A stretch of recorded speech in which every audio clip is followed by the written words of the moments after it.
Hey everyone, what's up? I hope you're doing well. I hope you're chilling right now. Today I want to give my unnecessary opinion and ratings and insight on the top 10 draft picks from the 2024 draft.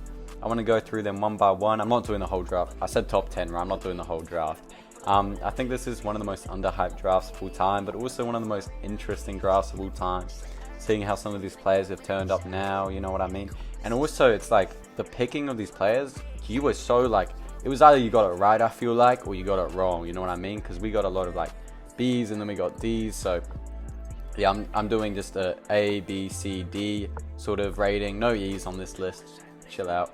But yeah, I just want to get right into it. Remember, take this with a grain of salt, considering we're only around a dozen games into the NBA season.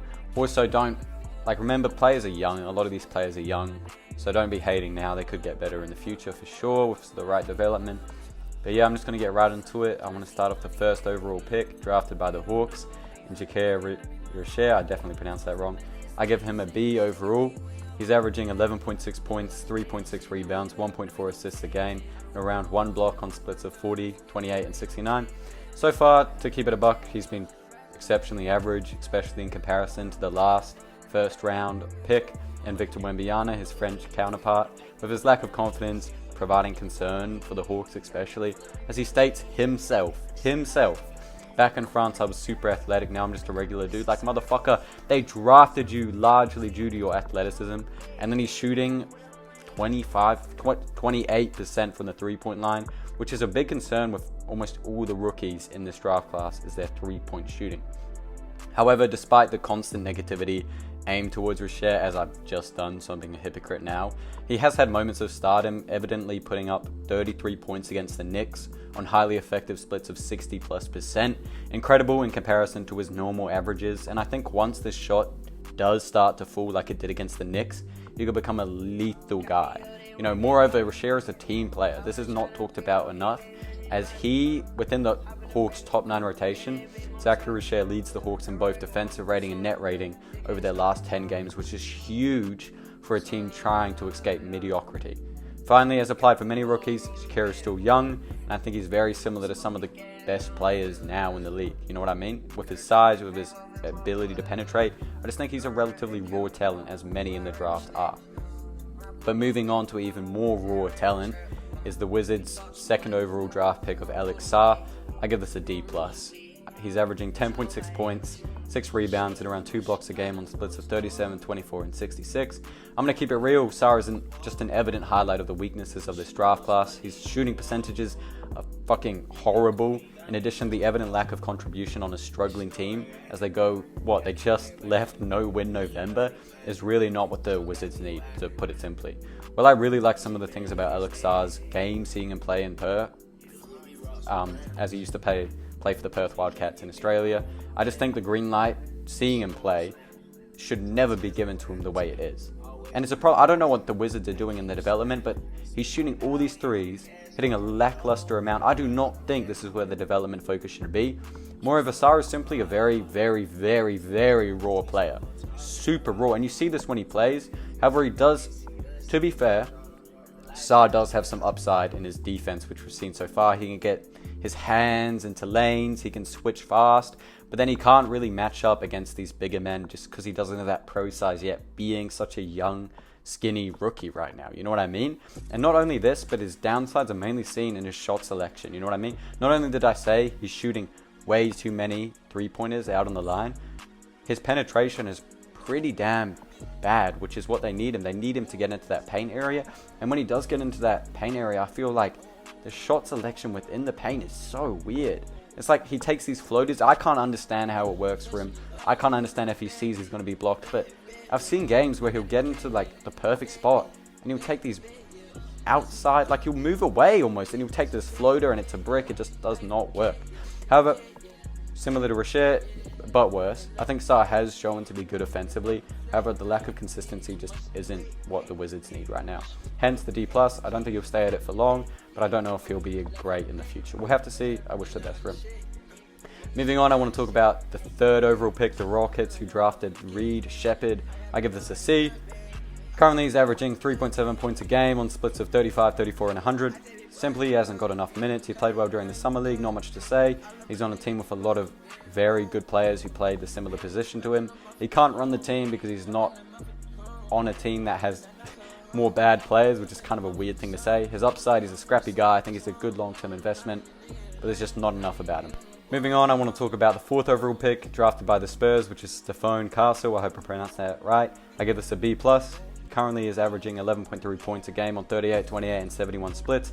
I know his averages aren't anything insane, but I do really like Castle. He put Curry in jail, which I think bumps him up for around a C to a B. He seems like a main... I'm kidding, by the way. Seems like a main... Well, I'm not really kidding, actually. Putting Curry in jail speaks a lot. And then his ability to navigate through screens. He's a very good defender. And then he can knock down some shots despite his poor averages. I think he's a lot like Amen Thompson. You know what I mean? Because he can get inside, he can be physical, he can be good, and he's had huge outbursts in scoring, rebounds, assists, and etc.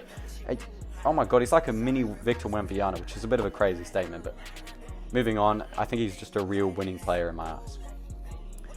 Moreover, I want to talk about the 5th overall pick drafted by the Pistons, which is Ron Holland II. I give him a C minus overall as a pick. He's averaging 6 points and 3 boards a game on splits of 41, 15, and 80. Just a very, very, very, very raw player. I'm not entirely sure why Detroit drafted him, as they need a short impact player. I feel like being such a bad team. We're not actually being that bad of a team anymore. They're winning games unlike last season, which is probably PTSD for some of these fans.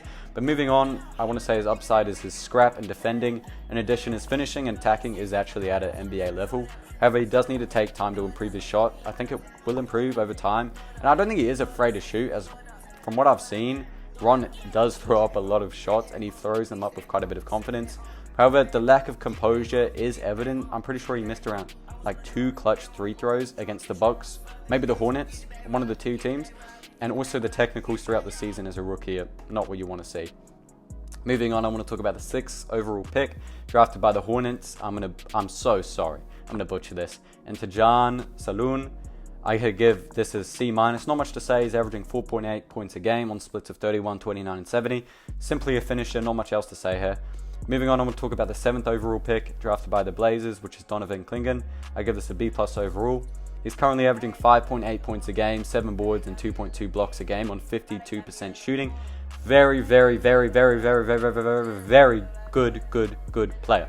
An evident threat in the paint, having 8 blocks against the Timberwolves, against Rudy Gobert, being the 8th youngest player in the NBA to block 8+ shots in a game. Additionally, a board cleaner with 19 boards last game. You know, growth within the team and more aggression within his driving will hugely improve him as well. Flashes of his offensive output shown against the Wolves with 17 points against, once again, the defensive man of the year, Rudy Gobert. Hopefully he can maintain healthy. I see him going up from a B+ as well. He's a very good player. Moving on, I want to talk about the 8th overall pick, drafted by the Spurs, and Rob Dillingham, who was later traded to the Timberwolves. I give this a B-. He's currently averaging 3.8 points a game on 8.4 minutes a game. 8.4 minutes is a very important statistic here.